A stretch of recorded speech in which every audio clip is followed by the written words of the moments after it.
bom dia. Nara, Inan, bom dia, gente. Rita. Bom, como abordado, irmãos, anteriormente no livro de Atos, segue a mesma geografia indicada no primeiro capítulo, né? Jerusalém, Judéia, Samaria e confins da terra. Após descrever como o evangelho se espalhou em Jerusalém, então Lucas, ele começa a expor como as boas novas alcançou outras áreas. Então, tendo dito isso, é preciso entender que o movimento indicado nos capítulos 6, 7 e 8 tem múltiplas, assim, possibilidades de leitura.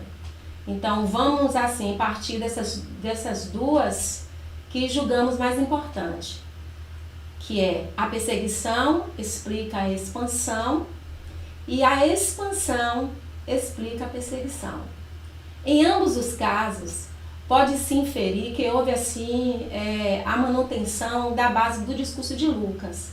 Deus proveu o crescimento da igreja. Deus proveu o crescimento da igreja. Uma outra informação que eu queria passar para vocês de forma introdutória é saber que Atos dos Apóstolos tem 3 discursos fundamentais para a igreja primitiva, irmãos. O discurso de Pedro, que está no capítulo 2, o discurso de Estevão, que é do 7, do versículo 1 até o 53, que é o nosso tema do estudo de hoje, 1, 2, e o discurso de Paulo, que é no capítulo 13, então, que ainda vem, né? Deve, provavelmente, ao pastor. Os discursos formam as bases do ensino dos apóstolos, queridos, acerca da vida, acerca da paixão e morte e ressurreição de Jesus e sua messianidade universal eficaz. Então, portanto, nessa parte da nossa leitura comunitária de Atos, nós vamos ver 3 personagens muito importantes na propagação do Evangelho, queridos. Estevão, Filipe e Paulo. Claro, Paulo ainda Saulo, não é? Então, Estevão e Filipe eram do grupo dos 7 de origem helênica, eleitos para cuidar das mesas, das viúvas. Paulo, Saulo ainda, né? O missionário aos gentios, aparece em seu tempo de perseguidor da igreja, testemunha da morte de Estevão e que mais tarde será o responsável por metodizar o movimento de Jesus para as igrejas gentílicas, certo? Então, vamos então ao nosso primeiro. Então, Estevão, o primeiro mártir. Vamos falar um pouquinho de Estevão, mas os irmãos estão com a Bíblia e com estudo, né, que foi enviado pelo WhatsApp. Então, sigam comigo aí. Eu vou ler essa parte, são poucos versículos. É o capítulo 6, vamos ver, capítulo 6, do versículo 8 até o 15. Estevão, primeiro mártir. Vamos ler, do 8 até o 15. E Estevão, cheio de fé e de poder, fazia prodígios e grandes sinais entre o povo. E levantaram-se alguns que eram da sinagoga chamada dos libertos e dos sirineus, dos alexandrinos e dos que eram da Cilícia e da Ásia, e disputavam com Estevão. E não podia resistir à sabedoria e ao espírito com que falava. Então, subordinaram os homens para que dissessem: ouvimos-lhe proferir palavras blasfemas contra Moisés e contra Deus. E excitaram o povo, os anciãos e os escribas, e investindo com ele, o arrebataram e o levaram ao conselho. Apresentaram falsas testemunhas que diziam: este homem não cessa de proferir palavras blasfemas contra este santo lugar e a lei. Porque nós lhe ouvimos dizer que esse Jesus Nazareno há de destruir esse lugar e mudar os costumes que Moisés nos deu. Então, todos os que estavam assentados no conselho, fixando os olhos nele, viram o seu rosto como o rosto de um anjo, né? Então, irmãos, a forma como Lucas apresenta Estevão é digna de destaque. Ele era um homem cheio de fé, de poder, sábio, cheio do Espírito Santo. Esses atributos são as qualidades que sustentam as obras realizadas por ele. Ele fazia prodígios, grandes sinais, ensinava com sabedoria irrefutável. Lembra, Estevão era do grupo dos 7, aqueles homens que a semana passada o pastor, quando ele fez EBD, ele falou sobre isso, dos homens, os diáconos, né?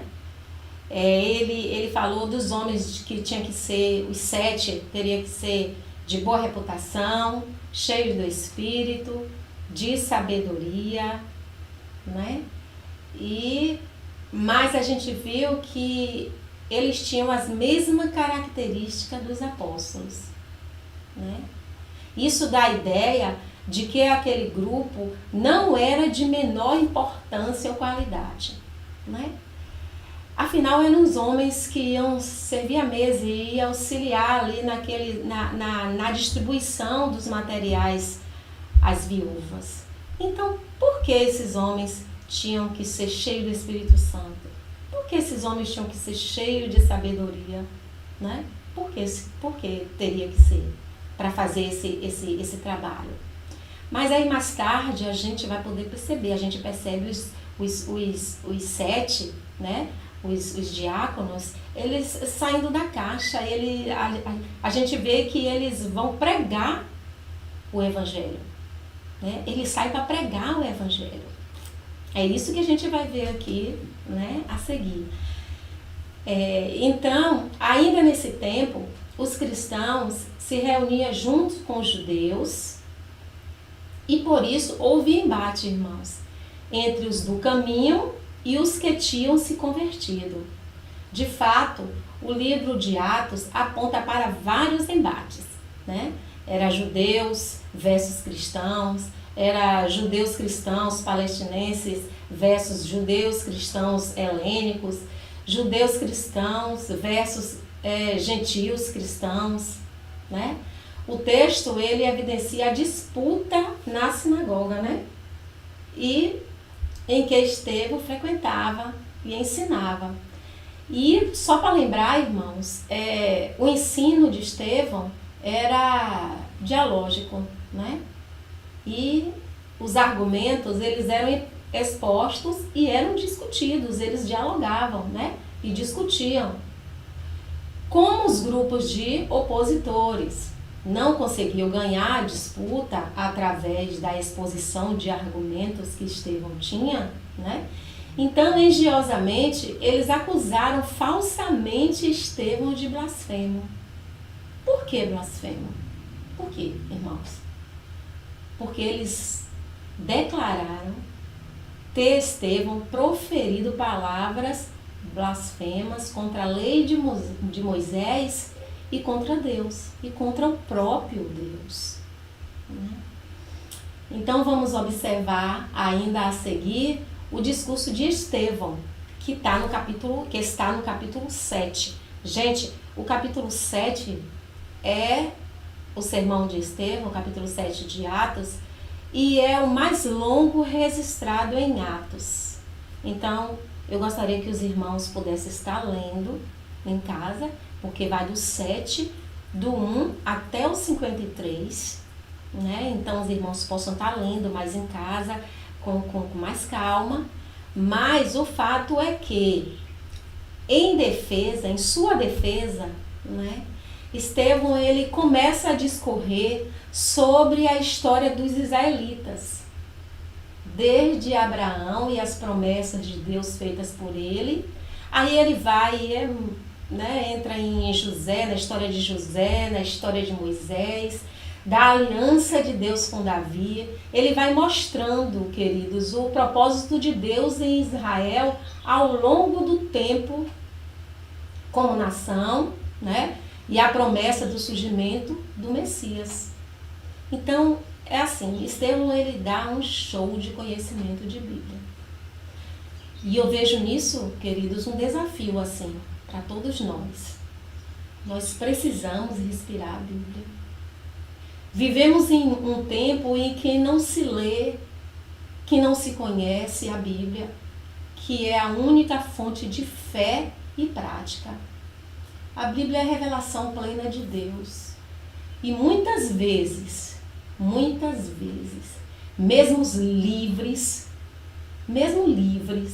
mesmo tendo a Bíblia na nossa casa, várias até, não lemos, não conhecemos, não meditamos, não devoramos, não decoramos a palavra. Amém, irmãos? Então ele rompe o fundamento teológico, Estevão, o discurso de Estevão. Ele rompe o fundamento teológico para o entendimento de Paulo acerca do relacionamento entre o Evangelho e o Velho Testamento. Ele responde a duas acusações feitas contra ele, irmãos. E que acusações eram essas, né? Então, ele mostra que Deus tinha falado fora do templo, claro, né? A alegada blasfêmia de Estevão contra Deus foi definida como blasfêmia contra o templo. Ao que parece, Estevão, ele estava ensinando que o templo judeu não era mais necessário para se adorar Deus verdadeiramente. Estevão era acusado de ensinar que Jesus de Nazaré destruiria o templo e perverteria a prática da lei de Moisés. Né? Os judeus, né? Estevão mostrou ainda que os judeus tinham rejeitado a mensagem de Deus, homens, e agora eles rejeitaram o Messias. A defesa de Estevão, a verdade que Estevão falou, irmãos, a defesa dele afetou o coração de Saulo e a teologia de Paulo. Ele afetou. Estevão, ele revela a infidelidade contínua do povo judeu ali naquele momento, ao conserto e à revelação de Deus fora da terra prometida. E a parte do templo em Jerusalém, que havia se tornado foco de adoração judaica do primeiro século. O povo judeu, ele tinha rejeitado regularmente os porta-vozes de Deus e agora fazia isso de novo. Eles tinham rejeitado a Jesus de Nazaré violentamente e agora iam rejeitar também Estevão. Sua testemunha, né? Violentamente também. Então Estevão é acusado pelo mesmo grupo com blasfêmias similares a que Jesus foi acusado. Enquanto estava sendo apedrejado, Estevão disse diversas coisas que imitavam as palavras e as ações de Jesus sobre a cruz. Foi isso um artifício literário intencional usado pelo escritor, por Lucas, né? Ao que tudo indica, parece que sim, né? Estevão, ele demonstra o amor que sente pela palavra, queridos. Ele entregou a palavra com excelência, irmãos. Quando a igreja de Cristo se acomoda, ela para de cumprir a grande comissão, não é verdade? E qual é a grande comissão? Pregar o evangelho e se expandir, né? Muitas vezes, quando a igreja é perseguida, é quando ela mais cresce. E a gente pode ver isso aqui. É quando ela mais cumpre o ID de Jesus, né? A perspectiva de Estevão sobre o relacionamento entre judeus e cristão estabelecerá o estágio de perseguição. E, por último, a separação desses dois grupos. Então, o esboço básico da visão histórica aqui de Estevão que tem sobre o agir de Deus com Israel, aqui no capítulo 7, irmãos, que eu pedi para que os irmãos pudessem estar lendo. Então, ele fala sobre os patriarcas, que vai dos versos 2 até o 16. Fala do êxodo e as peregrinações do deserto, que vai do 17 até o 43. Ele fala ainda sobre o tabernáculo e o templo, que versos 44 a 50, e a aplicação para eles e o sumário do Velho Testamento. Irmãos, eu fico encantada. Fiquei assim encantada com o resumo perfeito, o resumo que Estevão faz do Antigo Testamento. Então, vai uma dica aí, né? Quem quer entender mais do Antigo Testamento de forma clara e rápida, vai ler lá Atos 7, né? Que você vai ficar encantado com a perfeição em que Estevão ele faz esse resumo, né? E, queridos, no final da vida de Estevão, é marcado por duas cenas assim importantíssimas na vida daquela igreja, na vida da comunidade primitiva. Duas cenas. A primeira cena está aí em Atos 7, no versículo 55 e 53, os irmãos podem acompanhar, né? Que fala assim, ó, em Atos 7, 55 e 56. Mas Estevão, cheio do Espírito Santo, levantou os olhos para o céu e viu a glória de Deus, e Jesus de pé, à direita de Deus, e disse: vejo o céu aberto e o Filho do Homem de pé, à direita de Deus. Esta é a primeira cena importante. A segunda cena, queridos, está em Atos 7, 58, que diz assim: Saulo, consentindo e participando como testemunha e guardador das capas dos algozes de Estevão. Queridos, a primeira cena que eu li, Atos 55, quando Estevão estava ali cheio do Espírito Santo, olhando para o céu, demonstra a aprovação da vida de Estevão e a sua recepção nos céus. Né? Como é que Estevão foi recebido no céu? Né? E a segunda cena, que fala sobre Saulo, né, ali guardando as capas dos homens que estavam ali, né, querendo matar Estevão, a gente vê ali a segunda cena como um alerta para os próximos capítulos, onde o poder de Deus será manifestado, transformando um perseguidor, né, que era Saulo, da igreja, né, que a gente sabe como é que Paulo perseguia a igreja, em um cooperador do reino de Deus.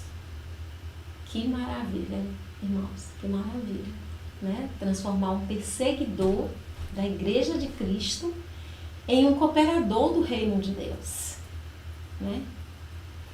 Então, queridos, Estevão naquele momento, ele estava cheio, a Bíblia fala que ele estava cheio do Espírito Santo.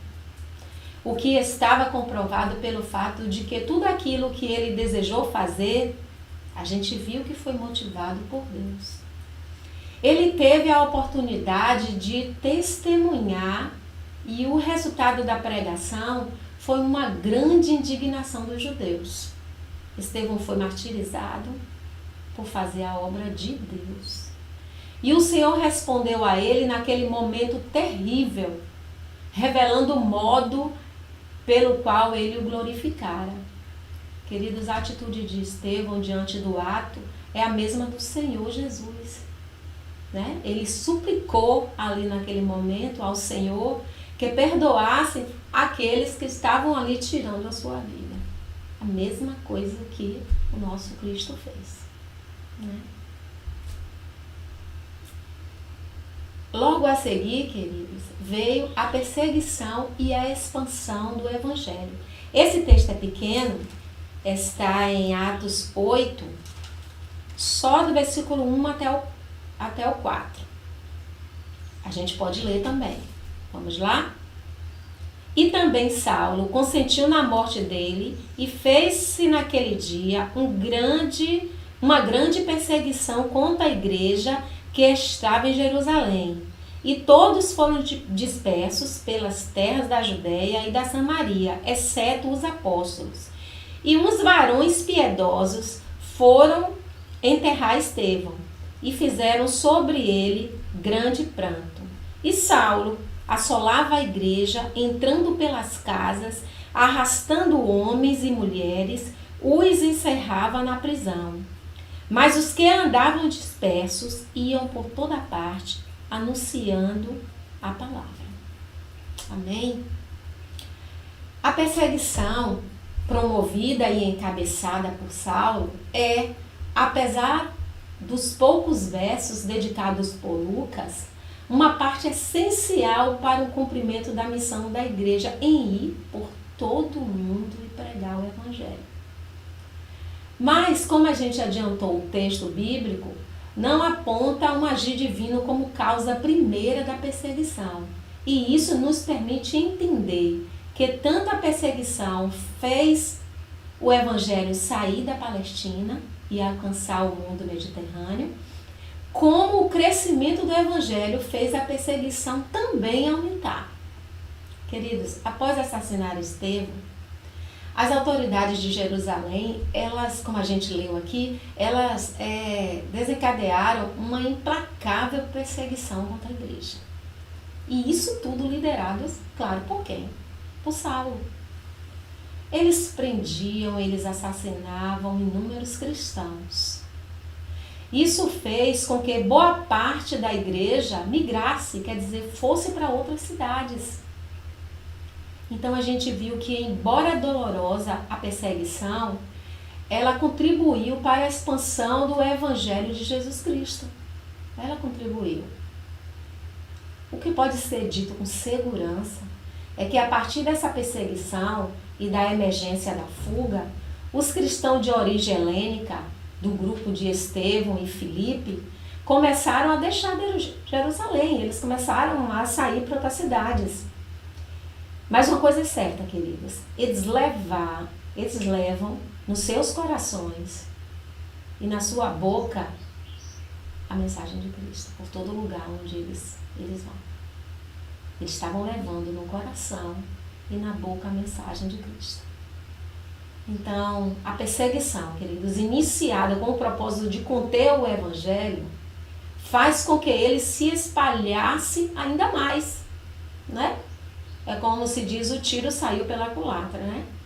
O propósito era conter o evangelho, era acabar com o evangelho. Mas toda essa ação fez com que o evangelho começasse a se espalhar. É como diz aqui no versículo 8:4, né, que a gente leu aí. Iam por toda parte, anunciando a palavra. A igreja, queridos, cresceria abundantemente se mais cristãos fizessem isso nos dias de hoje, não é verdade? A igreja cresceria. Né?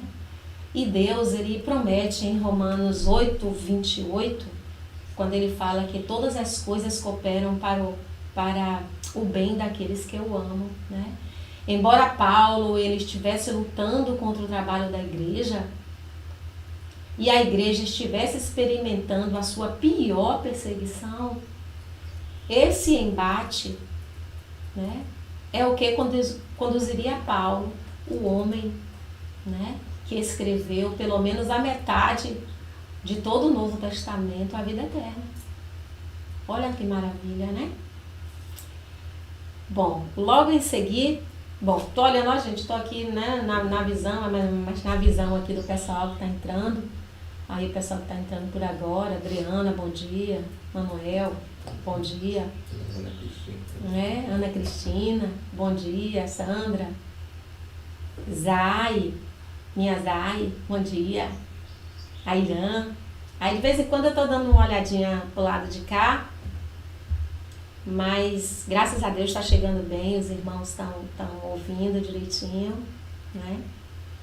Não é assim o estudo como pastor, mas vai fazer o quê, né? É o que tem para hoje. Gente, em seguida vem Filipe, né? gente. Fechou Estevão aí. Agora vem Filipe, que está também num texto grande aqui, que agora é o capítulo 8, que vai do 5 até o 40. Mas eu vou ler aqui até o 8, do 5 até o 8. Vamos ler aí? Atos 8, do 5 até o 8. E, descendo Filipe à cidade de Samaria, lhes pregava a Cristo. E as multidões unânimes prestavam atenção ao que Filipe dizia, porque ouviam e viam os sinais que ele fazia.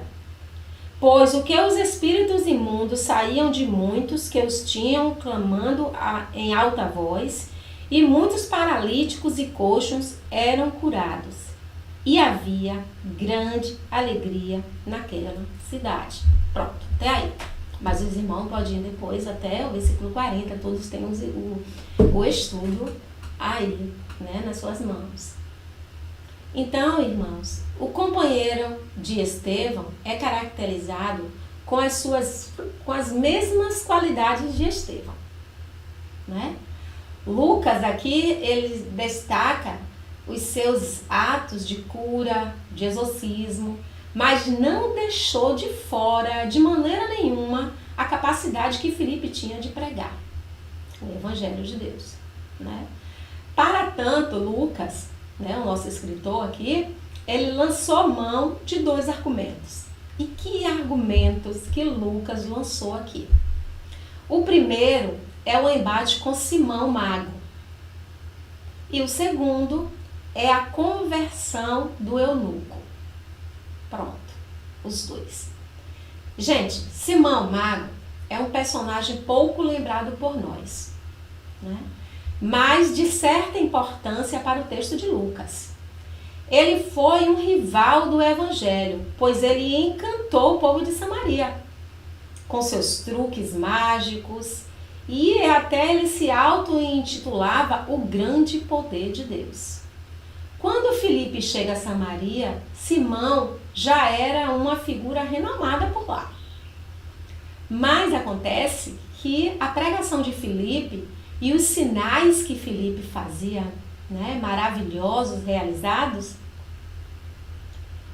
fez com que as pessoas começassem a se converter. E não é que o próprio Simão se converteu, mas ele não satisfeito, Simão ele quer voltar a ser poderoso, porque antes ele era, né? Lá na cidade de Samaria, antes de Filipe chegar, antes da pregação do Evangelho. E então o que Simão faz? Ele sugere pagar aos apóstolos para receber o dom do Espírito, né? Simão Mago foi um homem que creu no Evangelho, mas quis comprar o dom de dar o Espírito Santo. Olha só, irmãos. Irmãos, vocês já ouviram a expressão simonia? Pois é, a simonia vem de sair, da compra e venda de bens sagrados. E foi isso que Simão queria fazer.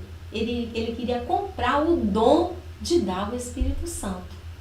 Mas a gente vê que logo Pedro, ele rejeita Simão, e aí Simão virou o quê? Uma nota de rodapé da história. Então Filipe é levado, vamos recapitular aqui, irmãos. Filipe é levado pelo Espírito Santo ao encontro também do eunuco. Chefe de Estado, quem era o eunuco, né? Chefe de Estado e importante funcionário.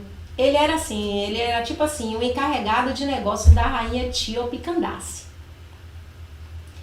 E aqui destacamos o poder da leitura e da interpretação do texto bíblico na evangelização. Ou seja, irmãos, o eunuco ele lia ali o profeta Isaías e ele não entendia. Ele lia, mas não entendia. Pois ele não tinha assim as ferramentas para interpretar, né, o texto. Então aqui no versículo 30, a gente pode ver aí uma coisa interessante. Quando Filipe pergunta ao eunuco, tu entendes o que está lendo? Aí ele responde, como eu poderia se alguém não me ensinar? Olha só, né? Então ele pediu a Filipe que subisse e se sentasse com ele. E aí eu vejo aí uma bela expressão de humildade, de docilidade, né? O convite a Filipe, que imediatamente Filipe subiu e aí sentou com ele e começou a ensiná-lo, né? Filipe, irmãos, ele se dispôs a ensinar. E isso levou aquele homem à conversão e ao batismo, né? Reafirmação da grande comissão dada por Jesus, né? Quando Jesus diz ali em Mateus 28, nos versos 19 e 20, quando ele diz, portanto, ide fazer discípulos de todas as nações, batizando em nome do Pai e do Filho e do Espírito Santo, ensinando-os a guardar todas as coisas que eu vos tenho mandado. E eis que eu estou convosco todos os dias, até a consumação dos séculos. Amém? Um texto interessantíssimo, né, irmãos? Então, o crescimento e expansão do Evangelho não depende de circunstâncias favoráveis, queridos, e de condições de trabalho agradáveis, mas sim de homens e mulheres cheios do Espírito Santo e dispostos a totalmente entregar sua vida a Deus. Hoje não corremos risco de morte por pregar o Evangelho, não é verdade? Vivemos num país eminentemente cristão. E isso é uma grande oportunidade de nós doarmos para que o nome do Senhor seja glorificado. Então, que a gente saia dessas 4 paredes, né? E a gente pegue esse estudo de hoje como exemplo, né? Como exemplos para as nossas vidas, né? Agora a gente em casa, claro, tá como sair, mas nós temos a tecnologia, né, conosco. Tô aqui, não sei mexer em quase nada, só no meu net aqui, mas eu tenho um diretor que está aqui atrás de mim, o Silas, que está mexendo aqui, entendeu, né? Para que vocês possam estar assim ouvindo essa aula, né? Estou vendo as pessoas aqui, Leonardo, né? Eneida, né? Tassiana, bom dia, que legal, amém, amém, irmãos, amém. Então, Tassiana aqui, que é da Igreja Batista verdade, Silas, Tassiana Amorim, parabéns, aula muito boa, sou, né, da Igreja Batista da Mineirada Recife. Bom, bem-vindo, né, bem-vinda, Tassiana, né, então que cada um de vocês tenham, assim, entendido, assim, que o Espírito Santo tenha falado ao coração de cada um. Vano, bom dia, obrigada. Né? Que Deus possa ter falado aos seus corações, né? Assim como falou ao meu, com esse estudo enviado pelo nosso pastor, feito pelo nosso pastor, né? Mas que falou muito ao meu coração e eu acabei aprendendo muito com ele, né? E eu gostaria de orar com vocês agora nesse momento, para a gente poder, né, tá encerrando. Se tiver alguma dúvida aí, o pastor está aí para responder. Bom, é verdade. Olha só, gente, se vocês tiverem alguma dúvida, eu não sei, estava olhando aqui um pouquinho, né? E aí, Aira, é verdade, eu tenho um profissional, é verdade, aqui em casa, né? Tá certo. Acho que foi por isso que o pastor aí mandou essa EBD para cá hoje. Eu tô desconfiada disso aí, viu? Né? Mas de qualquer jeito, irmãos, se os irmãos, o estudo é do pastor, né? Se os irmãos tiverem alguma dúvida, pergunte ao pastor aí agora, que ele tá aí. Então agora você pode perguntar ao pastor aí, que o pastor vai esclarecer todas as dúvidas, viu, irmãos? Tá ok? Bom, vamos orar, vamos agradecer a Deus, né, por mais um dia que passamos com ele. E lembrando que à noite tem um estudo que o pastor envia, né, todos os domingos aí, além de todas as quartas ou quintas, tem o domingo, os estudos da noite, domingo à noite, que a gente reúne a família e louva e ouve a palavra né, e medita na palavra, é muito bom isso. Então, até a noite aí com o pastor. Tem um culto né? infantil, 10 horas. Tem um culto infantil, Silas está me lembrando aqui. Tem um culto infantil aqui agora, né, logo aqui após, né, às 10 horas, tem o culto infantil, né. E o pastor está dizendo aqui, né, estou lendo aqui, que cada semana será um professor diferente. Olha só, gente, eu sabia disso, então eu só comecei aí, né, mas os irmãos aí agora, então aí, gente, vocês já estão sabendo que o pastor aí está passando aí, viu? Ele está entregando aí, cada domingo aí vai ser um professor, viu? Zay, parabéns, minha irmã, opa, beijo, minha irmã. Já disse, saudades. Pronto, vamos orar. Foi muito bom estar esse momento com vocês. Deus te abençoe, Ritinha. Deus continue te abençoando. Amém, amém. Deus abençoe os irmãos, né? E que Deus nos ajude para que logo a gente esteja assim juntos, né? Podendo fazer tudo aquilo que a gente fazia antes, mas que a gente nem se dava conta de que a gente poderia perder esse contato que a gente tem com os irmãos, de abraçar, de beijar. A gente não pensava, né? Quando a gente estava ali na igreja se abraçando e glorificando a Deus, a gente não imaginava que a gente ia passar por esse momento de não poder mais abraçar e beijar os irmãos. Mas, graças a Deus, é só por um tempo. Daqui em breve nós estaremos juntos novamente, fazendo as mesmas coisas que a gente estava fazendo, e melhor ainda, né? Pensando que a gente pode perder um dia. Então, que Deus nos abençoe, né? Então, vamos orar, vamos agradecer a Deus. Baixem suas cabeças, irmãos, e deixe Deus falar o coração de cada um. Senhor nosso Deus, nosso Pai que está nos céus, muito obrigado, Senhor, por tudo que Tu fez neste dia, Pai, nesta hora. Deus, em nome de Jesus, a palavra é Tua, Deus. A instrumentalidade é Tua, Senhor. Obrigado, Senhor, por nos usar como instrumento nas Tuas mãos. Obrigado, Deus, pelo livre acesso que temos a Ti. Obrigado, Espírito Santo de Deus, por nos fazer entender a Tua palavra, Senhor. Muito obrigado, porque os nossos corações é sempre sensível a Teu Espírito Santo. Muito obrigado, Senhor, pela liberdade que nós temos de Te adorar, Senhor, em todo momento.